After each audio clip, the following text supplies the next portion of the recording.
Hey guys, welcome to another solo sortie. Today's sortie is Assassination of Kela De Thaym, and the condition is enemy Eximus Stronghold.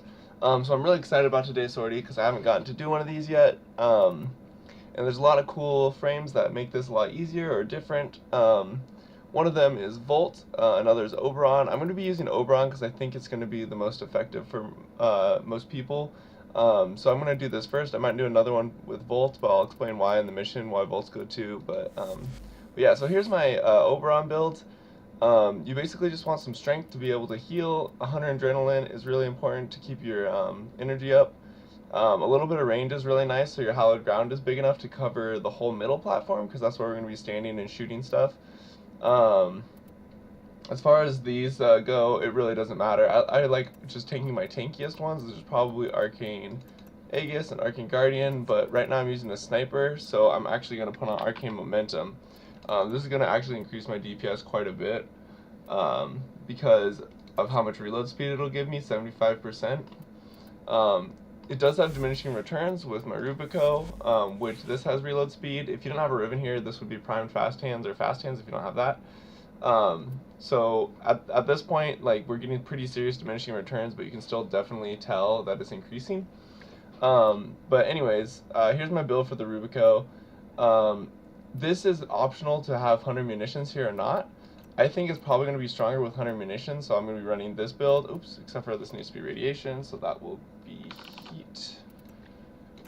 This will be radiation. As you can see, it's a little bit less damage because we're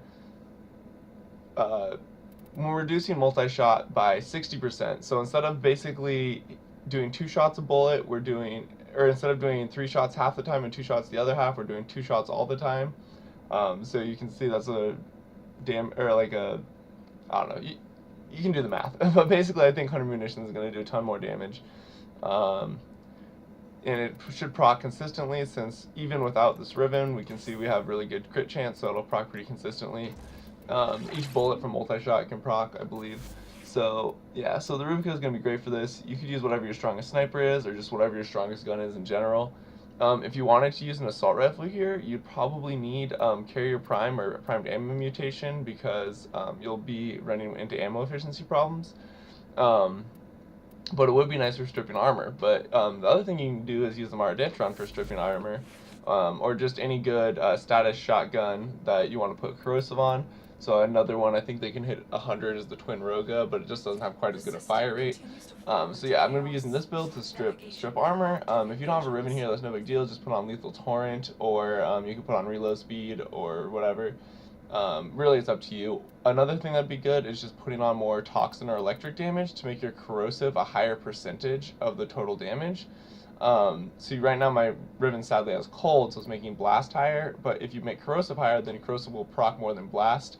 You only need Blast to proc on one of the bullets. You don't need it to proc on, or in fact, you can't even Blast. Yeah, Blast is useless. You just have to have 100% status. So that's why we have it on there. So you definitely want more Corrosive than Blast. But anyways, kind of ranting here. Here is my melee weapon. I mainly have this just for Life Strike, to be able to heal back up. And then I'll show you, here's the build I used for it. And then my carrier prime needs Forma, but I would put in the armor one here, whatever it's called, metal fiber. I'd put Medi Ray here. And then lastly, I would put, not Shield Charger, there's another health one, Guardian. I'd put Guardian in the last spot. But yeah. So let's get on into it. So the reason we're taking Oberon is for 2 reasons. First of all, while you're doing this mission, there's roller balls all over the place, and they will bump you around, making this really annoying. But if you have your hollowed ground out, you don't get bumped, and since the roller balls don't really do any damage, it's fine to just let them hit you when you're on your hollowed ground. The second reason is because his smite scales off health, and since a level 100 Kela De Thaym has so much health, that his smite will actually do a pretty decent chunk of damage to her. So we'll see that when we're in the mission. Let's see if I need to scan this. Nope, okay.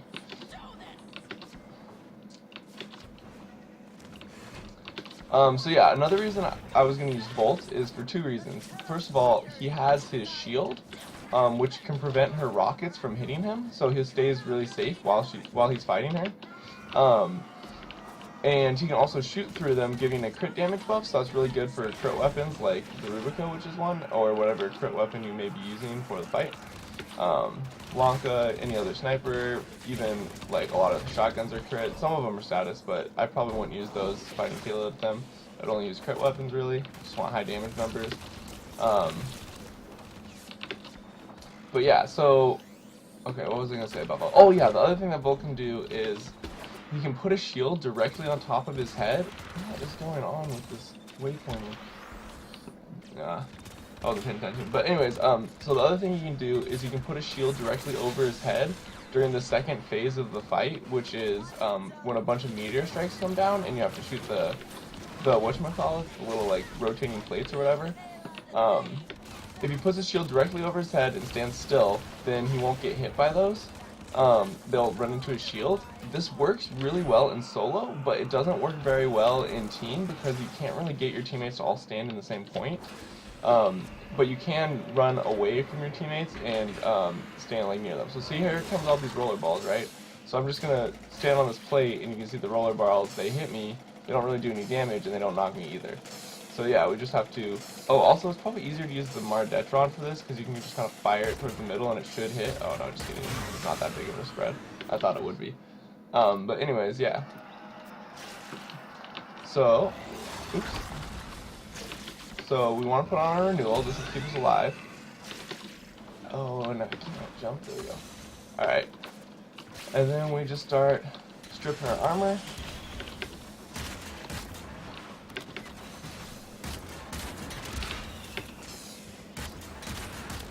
There we go. Armor stripped. And then let's see how much smite does to her. Does a massive chunk. Massive chunk. We don't even need the Rubico. Oberon is so good for this. Okay. So now is the part where we shoot orbital strike in 5 seconds. Okay. So basically what all you're going to do is just walk slowly and avoid roller balls. And this is going to be quick enough to avoid the entire orbital strike. Okay, now we go back to our pad and start.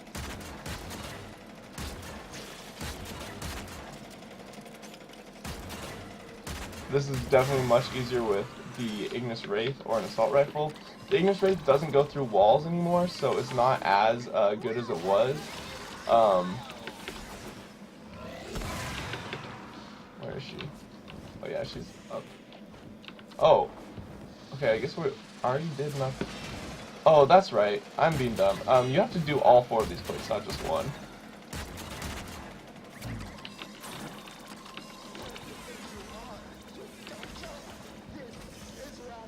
Yeah, you just gotta keep moving around. Oh, it's ready.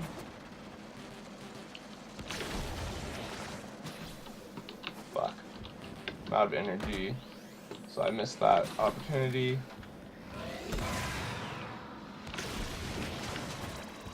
I guess one of these roller balls must be an Eximus.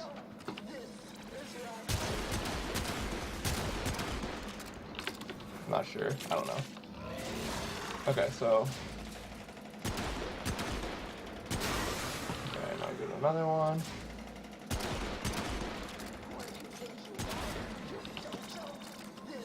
And then we just start moving away from these orbital strikes. We won't get hit. You don't really have to move very fast, as you can see. You just gotta stay away from them. Alright.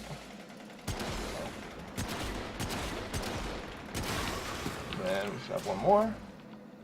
Oops. Which one is it?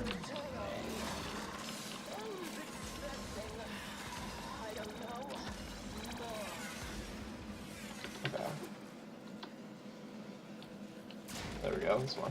There's a plant on it. There we go. Okay, that's way easier with the Rubico than it was with the Maridetron. Definitely use the Rubico for that. So this time I'm going to shoot her with the Rubico to show the damage it does.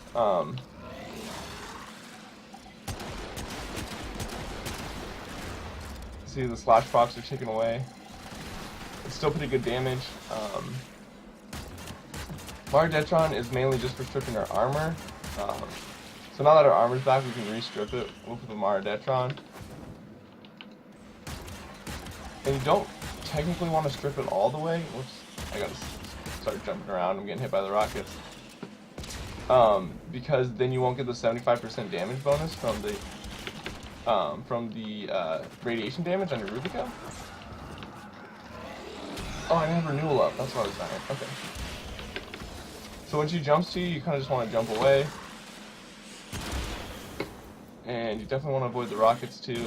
I'm not doing super great on this part, but I'm kind of too busy trying to showcase the weapons. Yeah, you can see that's doing massive damage. Okay, and then now back to Orbital Strike again.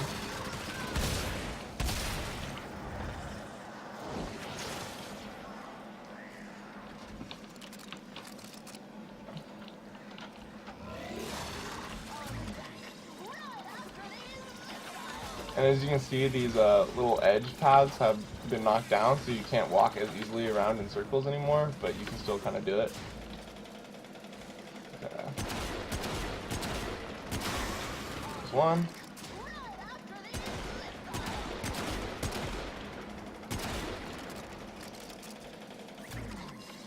Orbital Strike again.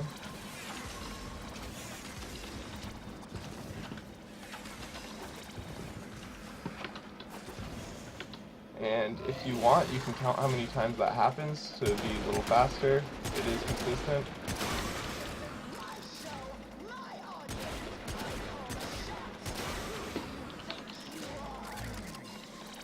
How many like strikes there are is a consistent number, so you can kind of learn that if you want. There's the last one. Here it is.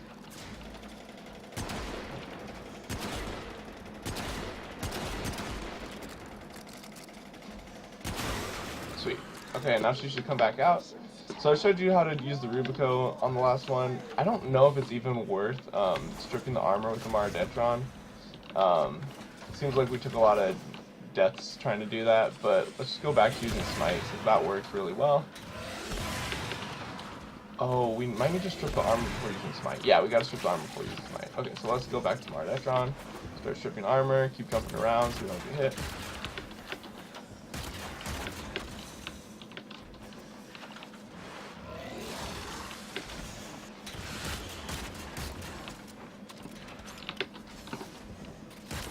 There we go, armor stripped. So one more smite should kill her. Where is she? Oh, over here. Yep, and there it is. So then I think you get the items you drop no matter what, but I try to run over the dead body anyways, just in case. And then those are my extra feelers trying to find more, like the little smite things, trying to find more targets. Since they tried to find 5 different targets, there wasn't enough. So they're just running around, but that was kind of cool to see. But yeah, anyway, so that's what you do with Oberon. So you do need the Maridetron, or any kind of 100% status shotgun, or any good armor stripping gun. Another good armor stripping gun is the Pox, but it's really hard to use for Kela De Thaym since she doesn't stay still very much. Like, she's moving around a lot, so I definitely would have a much harder time trying to strip armor with the Pox. Other good items for stripping armor are just like fast fire rate things, like the Axcoletto with the corrosive build. I don't know. It's just whatever your best weapon is for stripping armor. Sometimes you might even want to use the primary for stripping armor. So good primaries for stripping armor are any 100% status shotgun. So the Comb with the status ribbon, the Tigress Prime. Let's see, the Sobek I think can reach 100% status. I'm not 100% sure on that one, but Strun Wraith and Boar Prime can both also do it. They might need ribbons, but I'm not sure. But yeah, so you can just strip her armor, blast her with Oberon, easy peasy. But yeah, thanks for watching, guys, and have a good day.